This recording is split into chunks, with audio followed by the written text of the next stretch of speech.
All right, so welcome, folks. We got Corey Taylor here from Skilled Musicians, who's going to teach us some important stuff today. A lot of you guys have been asking about drop 2 voicing, what it is, how to use it.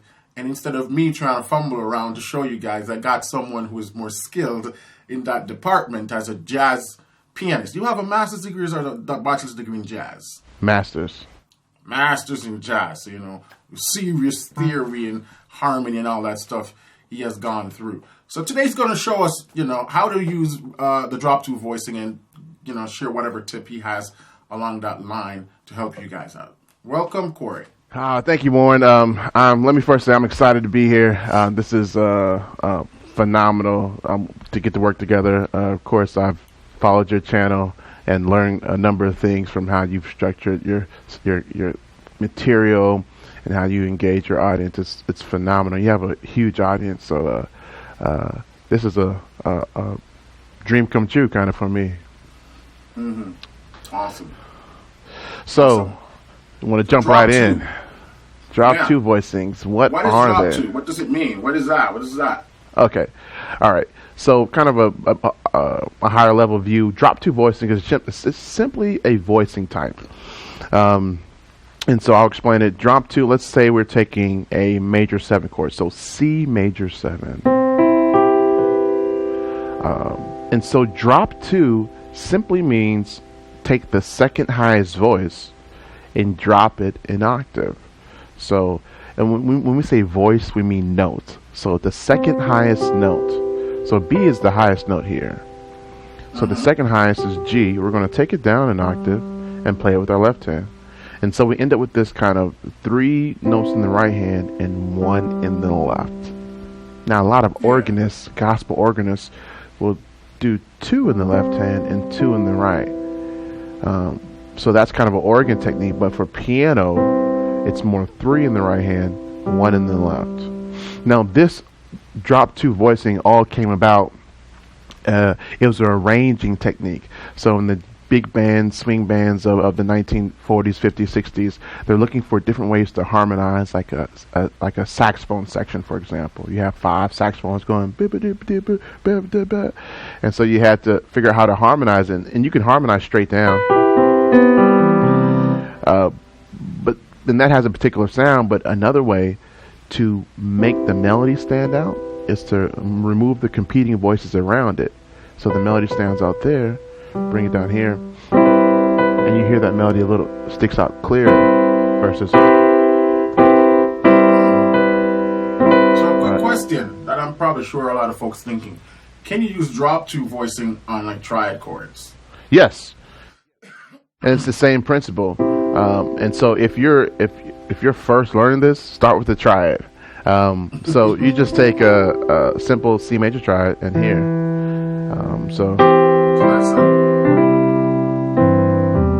And you notice, so this kind of fingering, so then in the fingering, you know, it'd be 2 notes in the right hand, 1 in the left.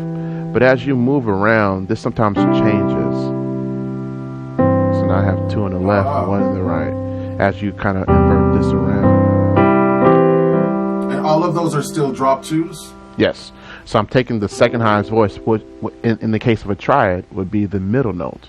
So if I'm playing C major in root position, the E comes down. If I'm playing C major in first inversion, the G comes down. If I'm playing C major in second inversion, the C comes down.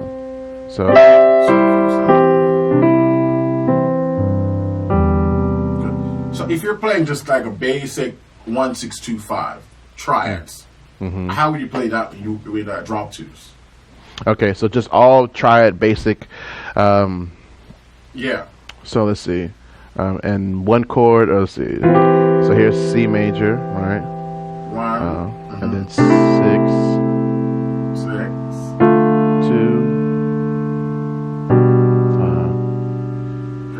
5. So when you're playing drop 2s, you're not thinking in terms of, oh, I got to play my left hand bass and none of that stuff. No. So you're not at all thinking about bass. So it's a completely different way of looking at playing the piano. So often when we think, example like you said, 1-6-2-5, we're thinking left hand bass, a root, right? And we're thinking, so we play like this, right? But in this case, sometimes your drop 2 voicing will be the, like, so for instance, if I take C, second inversion, the middle note is C. So it looks like I'm playing the root. But if I'm in in root position. So then you have the third. Yeah. Or if I'm in first inversion, it's G. So it can be, if you're looking at the piano, especially if you're trying to like look over my shoulder and say, hey, what is the root? And you see me going, and I'm playing the E in left hand, it can be confusing. And musicians like, wait, what's happening? I thought the chord was C major. And it is. I'm just playing it in drum 2. So then what you can do is once you become familiar with every inversion, you can play. And so let me just play that same progression, but now I'm going to try to not move around. So I'm not trying not to jump around. So, okay. So here's my first one. I'll start here. C major. Here's A minor. Still E in the left hand. Do you see that? So I still have the notes A, C, E, but now it's like this. So C, E, and then so now I play it and not really moving. Now let's hear what that same progression sounds like with 7s. All right. 1-6-2-5 with 7s. So now it's going to be a little different. Well, it's the same concept, but 1, 3, 5, 7. So I have 4 notes. So the note I'm dropping is right. Penultimate. Mm-hmm. All right. So let's start. Let's do here. So I don't have to jump around much. So C major 7. Mm-hmm. 1. A minor 7. 6. 2. 5. And so, you look at this chord and you're like, what is happening there? It looks completely foreign. I mean, especially if you're used to. It doesn't follow the third stacking. Yeah, it's. If you're used to kind of this, and then all of a sudden someone plays, you hear the sound and it's close, but you know something is different. Something different is happening, and of course it looks like an alien chord, this kind of deal. And then some people will kind of like say, okay, I think I understand it. Or you got a fifth in your left hand and a fifth in your right hand, and like, that's what you're doing. And it's like, no. You're trying to grasp at it. It's not intervallic bass. Yeah, it's not that. It's just simply C major 7, take the highest voicing down. So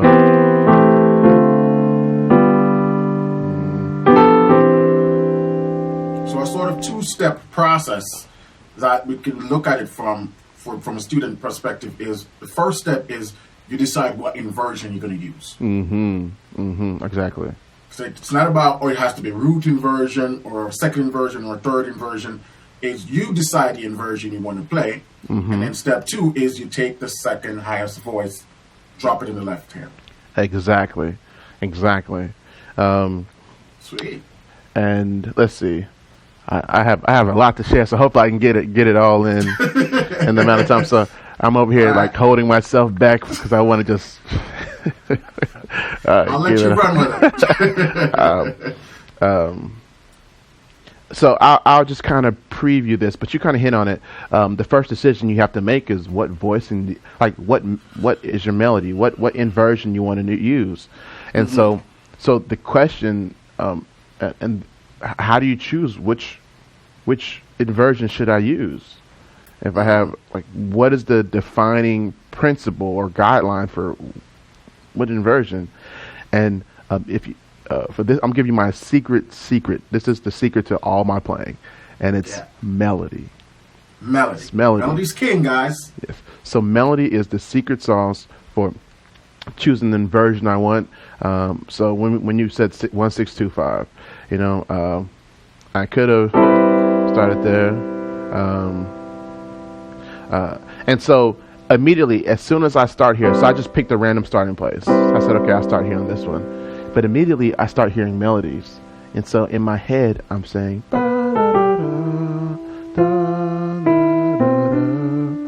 now I hear,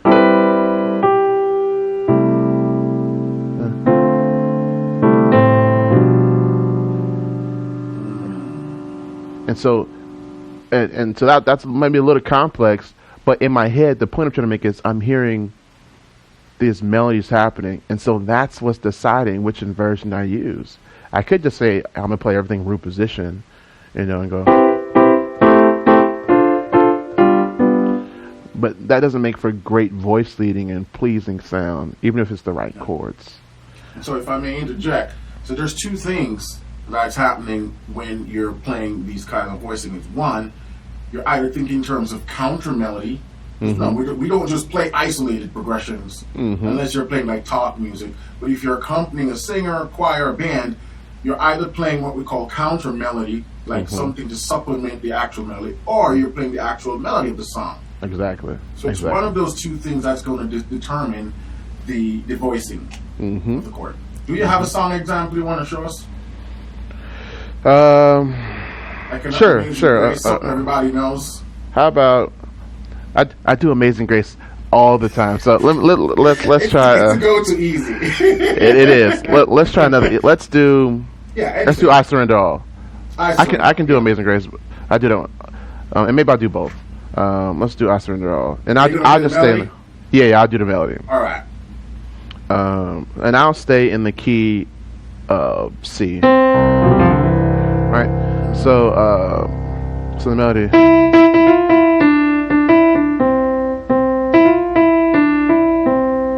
That's the melody, right? So first I'll just play it just kind of with root in the left hand, and just to try it, so make sure we have it. Now here you got options, there's tons of options. What about we use the 3? Use the 3.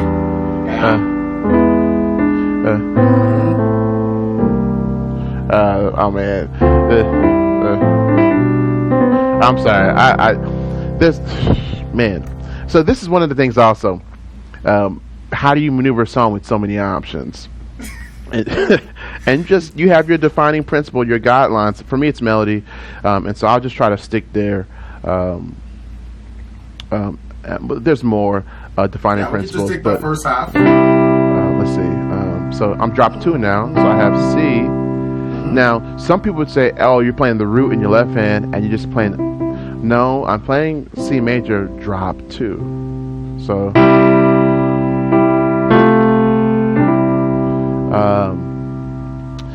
some of my advanced guys. Ooh, I like that one. That's a nice. I don't think I've ever used that chord in that song before. Yeah, I'll be sure to put that into the bank. The chord bank. I just got it. yeah. So let me see. Let's cover just real quickly 3 different options there, and so we'll and so let me just give you all. So you said E. So you said,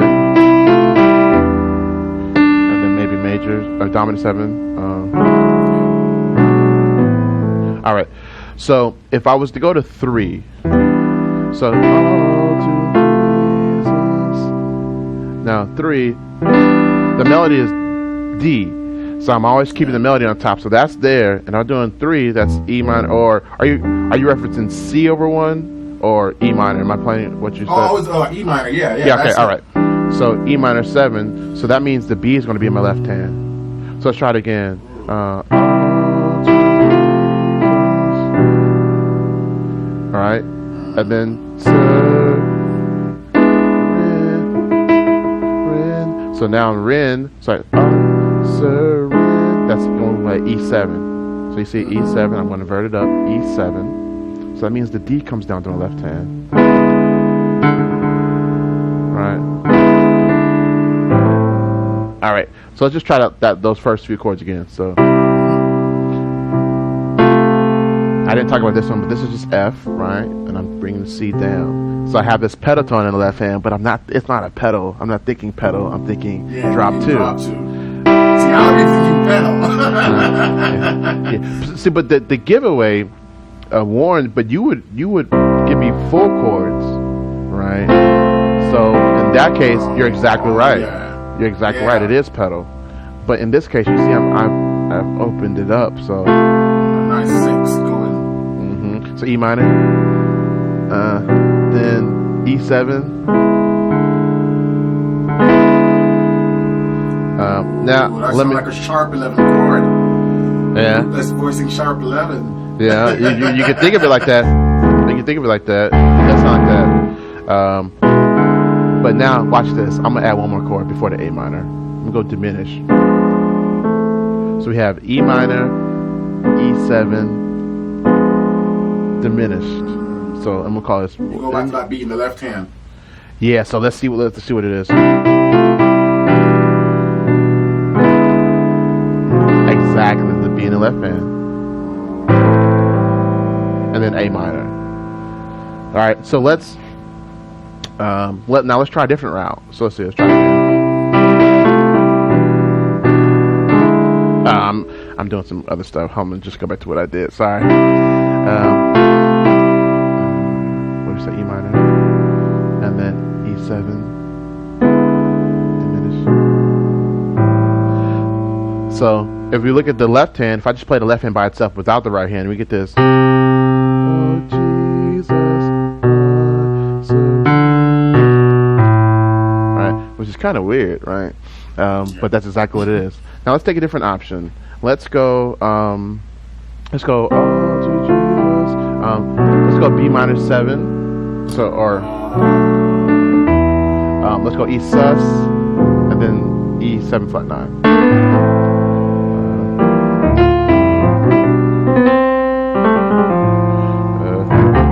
Alright, let me get carried away. So this time instead of going F, I'm going D minor C, C, D minor C. And all I'm doing is thinking about the melody. So B minor.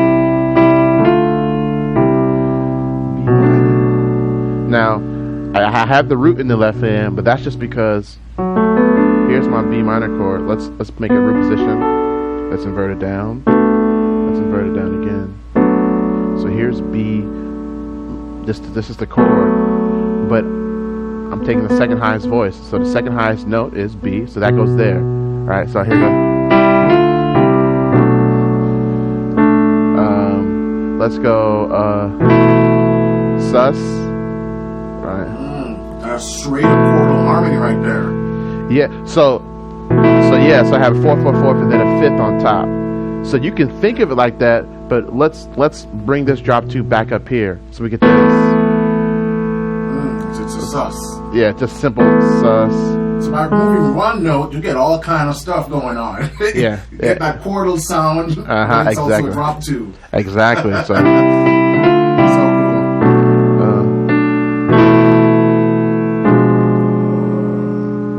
Right then.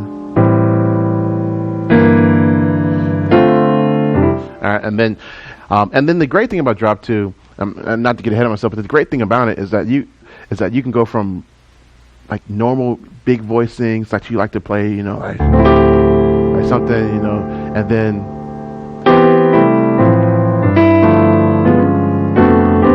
so you mix it in.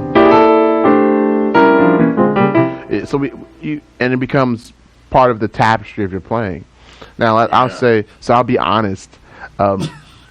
About 12 years ago, I never used drop 2. It wasn't even a consideration. I never used drop 2. And then I discovered it in being in jazz studies and studying that. I found it there. And then once I started playing it, I realized that some of the sounds I was trying... What's that?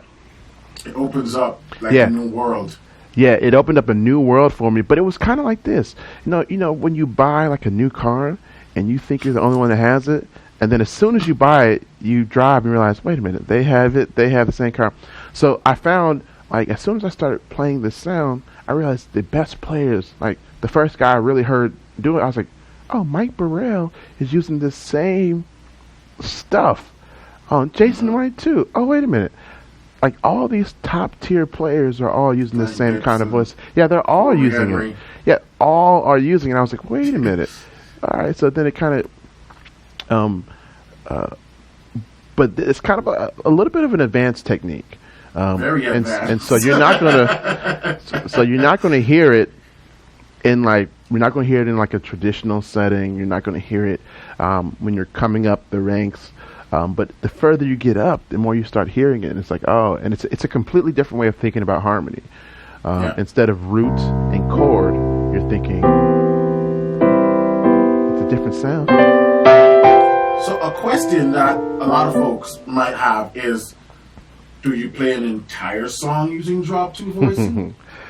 So that's a great question. Great question. When do you use drop two voicings?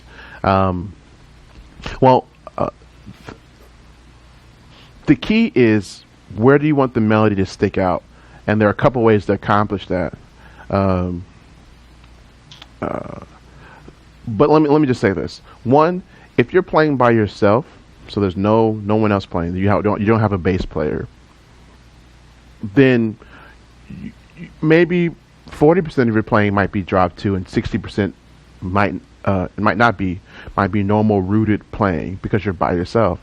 Now, if I have a bass player that's playing along with me, then I don't have to worry about covering the bass. So then for me now, 75 to 80% of my playing is drop two, and then the other 25 to 20% would be normal chords, as the way we think of them.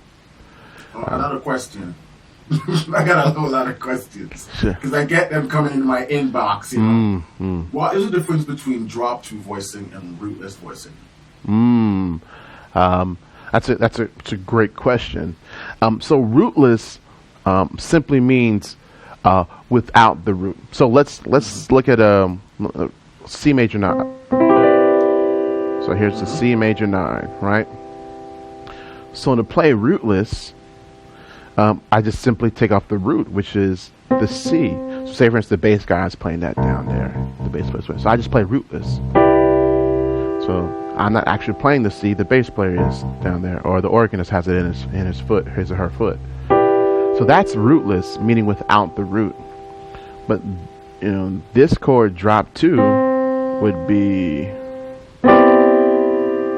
so you see I took the B, which is the second highest note, and dropped it down here. So it would still be a form of rootless voicing. It's just not in the traditional sense. Yeah. Now, if you want to get technical, rootless means without the root. Period. If you're that guy, then we still have the root there. However, it's no longer the lowest note. Yes, no longer the lowest note. And most of the time, colloquially, we think rootless meaning you don't have the root on the bottom. So in that case, very much so. When you're playing like this, you don't have the root, so that's drop two. But yeah, that's rootless. So it's a subtle distinction. We have the general bucket of rootless voicing without the root. Period. Boom. But then when you inspect the chord a little bit more, you're going to realize that the drop two voicing shapes differently, sounds differently than a standard, rootless voicing chord. And so, for instance, let's say, so the question, but here's an interesting question. If I'm playing C major, just a regular old triad, second inversion, and I drop two, am I playing rootless or or drop two? Well, so drop two voicing can also have the root. Exactly. Exactly. Yes. But it's not considered a rootless voicing. It's just it can and it cannot have the root in the left hand. Yeah. Very cool, man. Very cool. What else you got? What else you want to run by us? Let's see. I have quite a bit, and so I don't want to go too long. Well, but bullet points. All right. So let's say this. Okay. So the question is, Chord, how do you practice this? So I get a lot of students want to know this. How do you practice these things? All right. And so my general framework for practicing anything is 1, in isolation, and then 2, in harmonic environment, and 3, in a melodic environment. So let me explain what that means, because that sounds complex, but it's not. All right. So the first thing, in isolation, means practicing it by itself. Like, can I play C major, just simply a triad? So it's by itself. Can I get to? But can I? Let's say, can I do that drop too? Can I do it with major sevens? All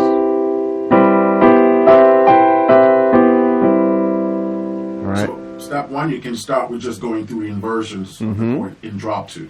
Exactly. That's a good one. And actually, in the description box, there'll be a link where you can download a one-page sheet music that kind of shows these isolation practices for each of the 5 different chord types. And so, 5 links, folks, in the yeah. description. So the 5 different chord types would be. I do all major sevens because everything else is kind of derivative of that.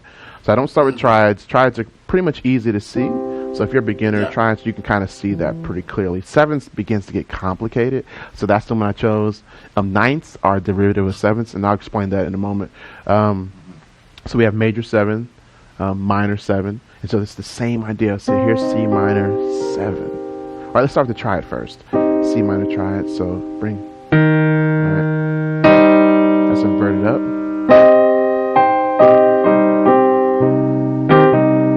Now let's go minor 7th though.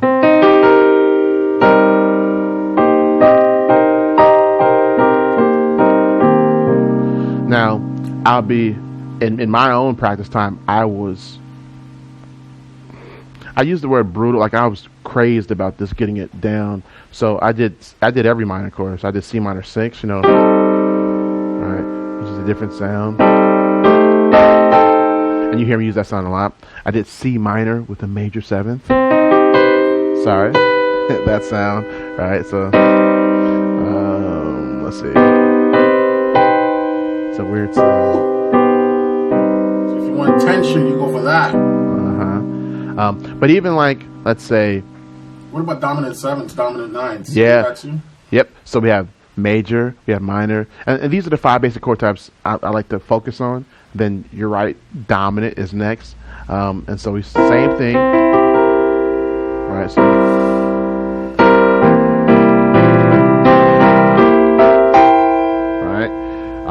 and then I do half diminished next. Half diminished is we have the flat at 3rd, flat at 5th, and flat at 7th. So this is a common chord used in progressions, minor 2-5-1 progressions. Like, so if I was in D flat and I'm going to B flat minor, you know, I might go.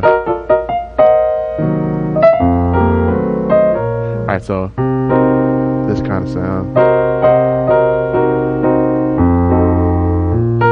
Right, so same thing here. Right. So if I was to use that same progression, like all I did was invert the chord. Do a 2-5-1 with that going to B flat again. So let's see. Drop 2. All right.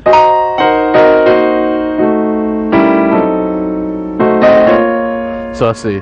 Here's C half diminished. You can see it like in root position there, but I'm gonna drop 2. And then when you go to the F7. Now F, I'm going F7 flat 9. So you're doing a flat 9, drop 2. Well now, yeah. So yeah. You didn't. No, it is. No. So let me just finish teaching this, but you led me somewhere that. All right. So here's how I voiced it. Okay. Like looks like diminished, right? Yeah. So you can think of it as F7 flat 9, or you can think of it as A diminished, right?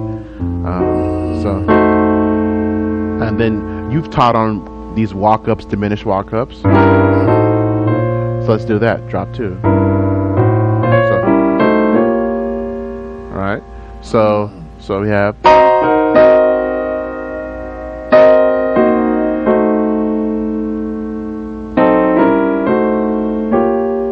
C minor 6 in there. C minor 6, yeah. Oh, it's not C minor. B flat minor 6. B flat minor 6.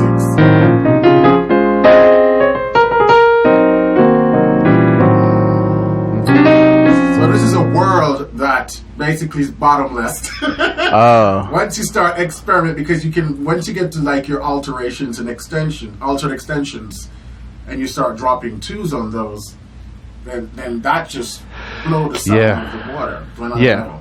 So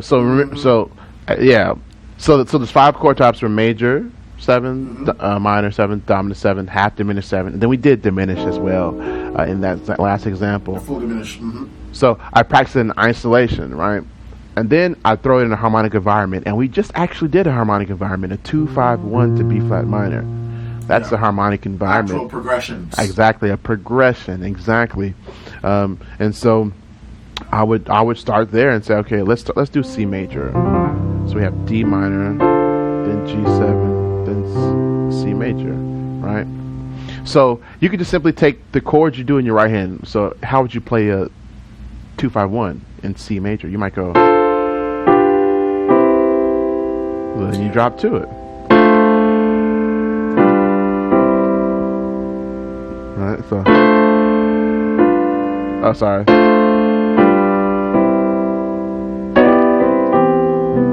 All right, so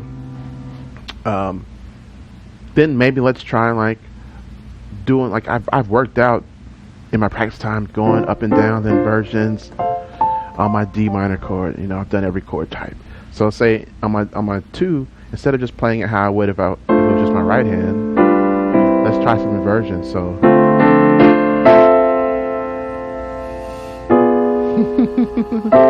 that's a little advanced. All right, so that leads me to one other thing I want to share. Let me say 2 more things. I get like this. I'm sorry. I once I get started, it's It's what we love, you know. Yeah. All right. So let me keep it easy so everyone can grasp, because I don't want to go too complex, because we can go down the rabbit hole and become really dense. So I like to practice in isolation, meaning kind of figure it out by itself, inverting it up and down. Then do it in a chord progression, like a 2-5-1. That's the most commonly used chord progression. So why not master it in 2-5-1? And then lastly, I like to do harmonic environments. So let's go back to I Surrender All. I think we did that earlier. So so if I was to harmonize the melody, you know, in drop 2 like we did earlier. I forgot talk about the third route, which was that C major 7 sharp 11. So take you to the 6th. It's gonna take me to 3-7, like a secondary dominant. So I can. Okay. All right, but anyway, so I'm thinking about melody, and so I don't have to play this melody straight. I like to think like I'm a singer, so I might go ba dee dee dee. Let's just take that a little bit. So I say that's. All right, so let's try to see if I can harmonize that.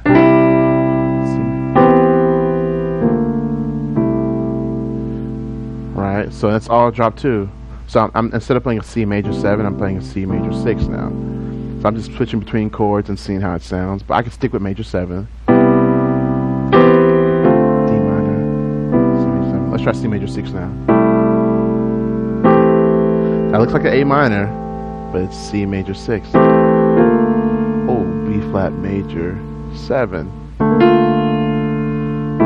That's a common substitution in gospel. Instead of D minor, going to it's a what we call a median substitution. So median. Right. So what if I did body? Da, da, da. No, let's do that. Da, da, da, da, da. Let's do that. Da, da, da, da, da, da, da, da, da. So. All right. So.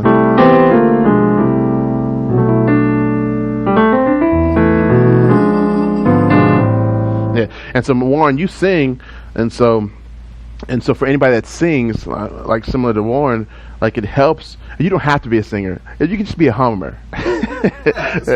And just melody, you know? hum melodies, hum alterations, embellishments and ornamentations. So you might go ba da da da da da da da da. Yeah. So that's what I do. I'm known for just walking around humming all day and just trying trying to create lines. So obviously, as you guys can see, we're just scratching the surface of the possibilities, because everything that you've learned so far, when you combine that with the rootless voicing, it gives you, I mean, the drop two voicing, it gives you like unlimited possibilities. Then as he touched on, you can start embellishing your melodies, which opens up more rooms for reharmonization. So, you know, when you see a guy who's really advanced doing all those stuff, it's not one or two concepts he's working at the same time. It's multiple concepts and routes, and we got to layer. So today you learn a new concept, the drop two.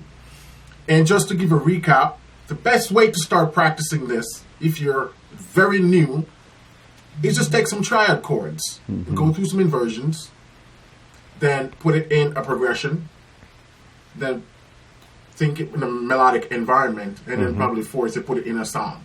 Yeah, and then song. You know, take like a chorus or just a fraction of the verse and see if you can use it. You know, it's something that you have to gradually experiment with. To be honest, I don't really think much about drop two voicing when I play it. Now, it's something I'm going to start thinking about much more, a lot. I understand the concept, but I've never really given it enough thought. But obviously, as you can see, it opens up just so many possibilities. Melody is king, guys. Everything we do on the piano, we make the decision based on the melody. You know?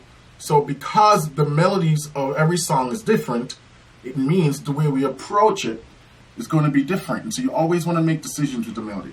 Any last words you want to leave with the folks? Well, just a few things. Well, thank y'all for being part, and Warren, thank you for reaching out and making this happen. This is great. Currently, right now, we have some big things coming up on our channel and our website. But currently, we teach 4 big courses. These are like 12-week intensive courses.